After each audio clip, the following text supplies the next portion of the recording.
Aurélien Ouvert, j'ai posé la question avant pour savoir comment ça se prononçait.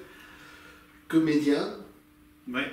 adaptateur, co-adaptateur Co-adaptateur de Vipère au point. de Vipère au point. Alors, Vipère au point, c'est quand même, je dirais, un monument de la littérature française, écrit par Hervé Bazin dans le milieu... En 1948, il l'a publié en 1948. Voilà, je disais dans le milieu des années de 1900, donc je ne m'étais pas trompé. C'est quasiment ça, Voilà. un peu de choses près. Et une adaptation télé qui avait été hyper connue, qui avait fait connaître, je dirais, Alice Sapritch, avant une adaptation au cinéma avec, là, cette fois-ci, Catherine Fro, Jacques Villeray et bien d'autres comédiens, parce qu'il y avait, dans les deux, il y avait du monde. Et là, on a réduit tout ça, je dirais pas à peau de chagrin, j'aime pas le terme, mais à un personnage. Alors, comment on arrive à passer de tous ces personnages importants à un seul? Bah, en fait, à la fois c'est un personnage et c'est plusieurs personnages, puisque ce que Victoria Ribeiro, du coup, qui met en scène et qui adapte avec moi et moi-même, on voulait garder depuis le début dans le travail, c'était l'idée que c'est un personnage qui raconte son histoire.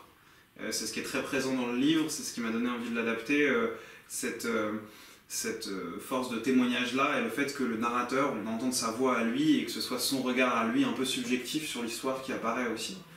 Donc ce qui nous a permis de faire une adaptation en seul en scène, ce qui nous a apparu évident, puisque c'est un personnage qui vient raconter son histoire, et les autres personnages apparaissent au fur et à mesure de cette histoire, comme s'il se prenait lui-même suffisamment au jeu pour que d'autres personnages apparaissent. Une écriture complètement différente, donc, et qu'on retrouve. Alors, on ne se perd pas dans les personnages, il faut être honnête.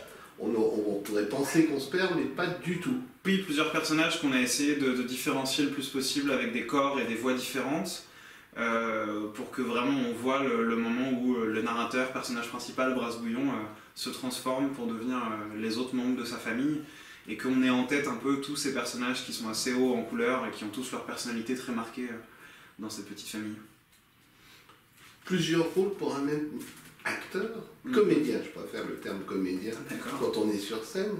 C'est pas difficile à tenir sur ses épaules? Je me suis pas trop posé la question en ces termes. Encore une fois, comme depuis le début du projet, l'idée était tellement associée avec l'idée d'un acteur seul sur scène, je me suis pas trop posé la question. Ça a demandé un peu de travail, effectivement, de maîtrise des différents personnages, mais pour moi c'est une cohérence, vraiment, c'est un seul ensemble, c'est une seule famille, c'est une seule histoire, donc je considère ça vraiment comme un tout. Tu as découvert comment Hervé Bazin et cette Vipère au point? Alors j'ai découvert complètement par hasard en fait, puisque j'ai fait des études littéraires, mais malgré celle-ci j'étais passé complètement à côté, je connaissais vraiment que 2 titres, et je connaissais un petit peu, enfin je savais qu'il y avait eu des adaptations, mais vraiment le titre était la seule chose que je savais. Et en fait, il y a une époque, j'ai donné des cours de français à des lycéens en cours particulier, et à cette époque-là, je donnais des cours d'orthographe à un élève en 3e, et je prenais des livres dans la bibliothèque de ses parents un peu au hasard pour lui faire des dictées. J'ai pris Vipère au point à un moment, et j'ai eu l'occasion de lire la 4e de couverture qui m'a beaucoup intrigué, puisqu'elle présentait justement le fait que ce roman parle d'une guerre, vraiment d'une bataille entre une mère et son fils, et ses fils. Et ça m'a beaucoup intrigué, puisque des histoires d'abus parentaux sur des enfants, j'en connaissais dans la littérature française, mais des histoires où vraiment on présentait ça comme une guerre réciproque, où c'est pas uniquement les parents qui abusent de leurs enfants, mais aussi où on a le côté contre-attaque de la part des enfants, ça m'a beaucoup intrigué. Et juste en quelques lignes, ça m'a donné envie de lire ce roman, donc après ce cours de français, je suis allé l'acheter, je l'ai lu, et c'est là que j'ai découvert Hervé Bazin, et que je me suis pris une grosse claque, puisque vraiment j'ai trouvé ce roman incroyable, et j'ai tout de suite eu envie de l'adapter pour le théâtre. Alors c'était quand même amusant, tu me parles d'une découverte, tu me parles d'avoir donné des cours à des enfants, alors on va revenir un petit peu longtemps en arrière. On arrive comment, en sortant de l'école, on va dire de l'école normale, pas de l'école normale supérieure, à être comédien? Quel est le parcours? Il y en a vraiment autant que de comédiens, je crois, des parcours, mais en tout cas, ce qui a été le mien, c'est que j'ai découvert le théâtre quand j'étais au collège. J'ai fait des cours pendant longtemps à côté de mon parcours secondaire, et ensuite à côté de mes études. Et à peu près à 16-17 ans, j'ai décidé que je voulais en faire mon métier. Donc j'ai fait des études littéraires, donc j'ai fait un master de lettres à la fac, et en parallèle j'ai fait un conservatoire de théâtre, le conservatoire du 7e arrondissement à Paris. Et à ma sortie de l'école, j'ai eu la chance du coup de rencontrer des gens et d'avoir des projets qui ont fait que j'ai pu me mettre à travailler assez vite. Et du coup, Vipère au point, c'est mon premier projet de cette envergure-là. J'ai fait des petits projets ces dernières années, mais c'est la première fois que je passe autant de temps sur un spectacle et que j'y consacre autant de travail.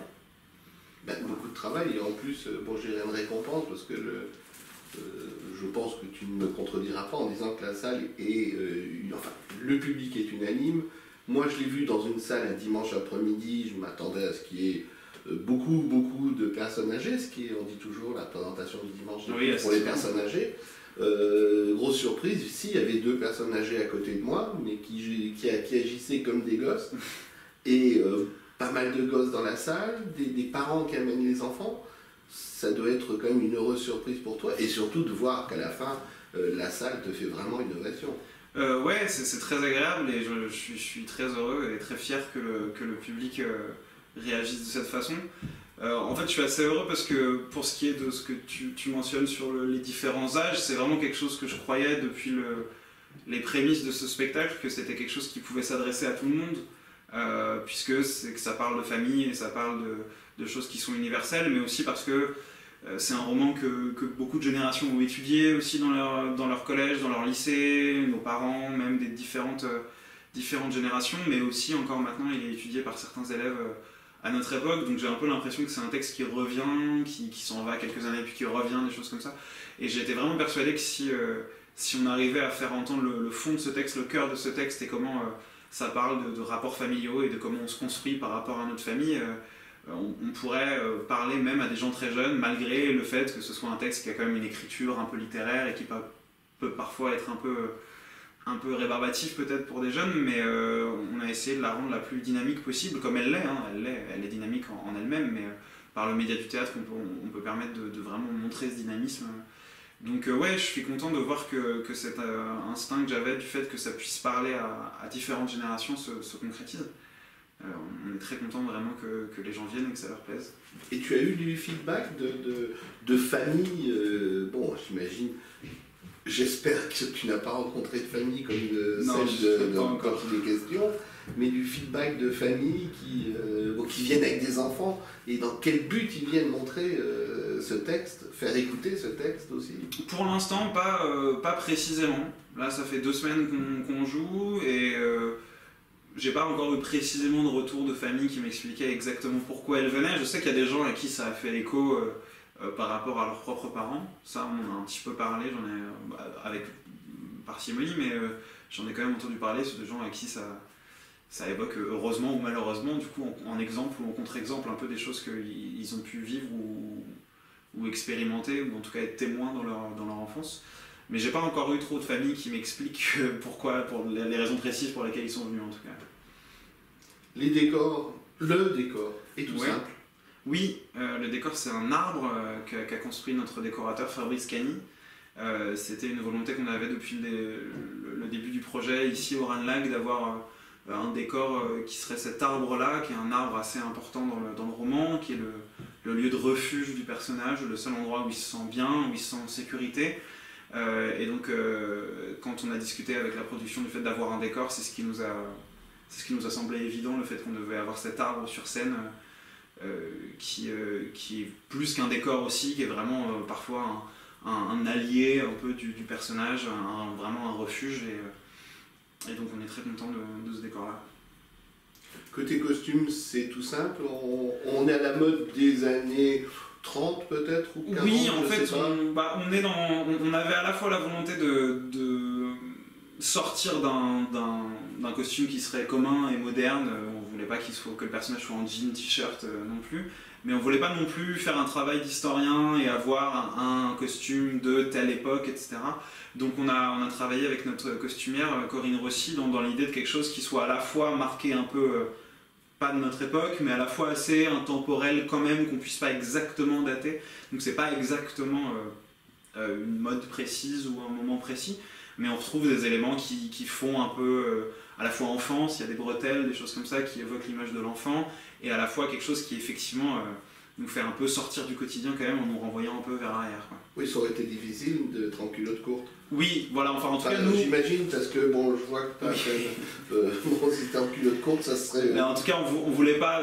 comme en plus c'est l'idée, encore une fois, d'un personnage adulte qui vient raconter son histoire, il s'agissait pas de me déguiser en enfant, on voulait pas non plus que je change de costume selon les personnages, puisqu'encore une fois, on voulait garder l'idée que c'est ce personnage-là qui devient les autres. Donc on est en travail avec notre costumière, arrivé sur ce costume-là qui est à la fois est ancien sans être vraiment daté, à la fois est de l'enfance sans être vraiment non plus trop enfantin. Donc on aime bien cette zone un peu neutre dont l'imagination du spectateur peut s'emparer aussi pour raconter différentes choses. Alors on va revenir au tout début du spectacle. Tu arrives par le fond de la salle, ouais, et tu expliques cette vipère au point. Oui, on a gardé le premier chapitre du roman comme introduction de notre spectacle, qui est donc un début vraiment directement dans l'action, où le narrateur et l'auteur racontent un épisode d'enfance où un enfant de 4 ou 5 ans se retrouve à attraper une vipère qu'il a trouvée sur le sol et à l'étouffer sans vraiment s'en rendre compte. Et donc ce premier chapitre qui est très fort dans le roman et qu'on voulait vraiment conserver comme début de notre spectacle, c'est ce chapitre-là qui va donner la métaphore filée de la suite où donc la vipère en question va devenir l'image de la mère du personnage et qui va lui-même filer cette métaphore pendant tout le roman, pendant tout le spectacle jusqu'à la conclusion qui fait un effet d'écho avec le début où on comprend que donc sa relation avec sa mère a été comme celle de ce combat avec cette vipère, voilà, avec des choses encore plus profondes derrière sur lesquelles je ne vais pas m'apesantir, mais du coup voilà, c'est ce qui donne ce titre, c'est ce qui donne tout ce réseau de métaphores pendant tout le texte. Dernière question, parce que je ne vais pas non plus abuser de ton temps. Non, on se sent comment dans la peau de tous ces personnages sur scène? Moi je me sens très bien, puisqu'encore une fois c'est un texte que j'aime énormément, c'est des personnages que j'aime énormément parce qu'ils sont tous attachants à leur manière, même aussi tyrannique que puisse être le personnage principal ou secondaire de Folcoche, de la mère. Elle est touchante d'une certaine façon. On a travaillé encore une fois avec Victoria Ribeiro dans cette idée d'aller chercher ce qui pouvait être la vie intérieure de tous ces personnages-là, ce qui pouvait être les enjeux qui les motivent eux, histoire de ne pas tomber dans quelque chose de trop caricatural, de la mère est méchante, le père est un peu absent, faible, etc. On voulait aussi comprendre ce qui les motive à l'intérieur. Donc moi je suis très heureux, c'est vraiment une famille que j'aime beaucoup interpréter et dont j'aime beaucoup montrer les liens. Et ce qui est bien avec ce spectacle, c'est que même s'il raconte des choses assez horribles, je crois qu'un des retours qu'on a beaucoup, en tout cas, c'est que cette famille justement touche par leurs liens, par leur petite vie, leur quotidien, leurs relations les uns avec les autres. Et donc on est très content de ça, puisque c'est encore une fois quelque chose qu'on avait à cœur, de raconter l'histoire de gens avant tout, de personnages précis, d'individus. Aurélien, Ouvert. Ouvert, ah oui, c'est vrai. Pas de problème. Oui, non, mais j'étais parti sur un américain, donc... Alors, on te retrouve après ça, tu as déjà des projets, des choses parce que bon, il y a quelques mois déjà au Ranelagh. Oui, on joue jusqu'au 13 janvier, là, donc on entame notre 3e semaine, il en reste 17, voilà. Pas de projet précis encore, moi je fais aussi de la mise en scène et de l'écriture, donc c'est des choses sur lesquelles j'ai envie de me pencher aussi, puisque là j'ai fait surtout du jeu ces dernières années et puis avec Vipère au point.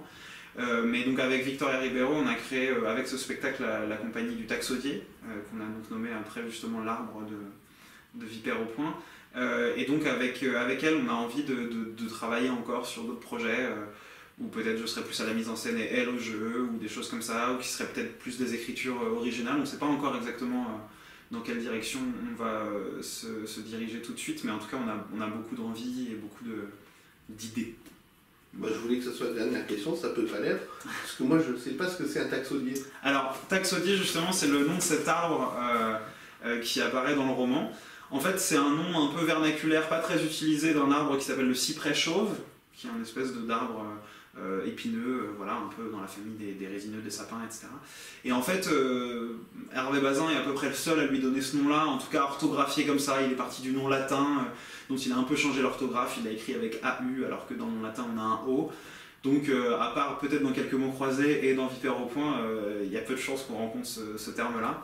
Mais du coup, nous, comme on aimait cet arbre et sa symbolique, on l'a choisi comme nom pour notre compagnie. Bon, bah alors, bienvenue au Taxodier et à sa compagnie. Merci beaucoup. À bientôt. Merci, au revoir.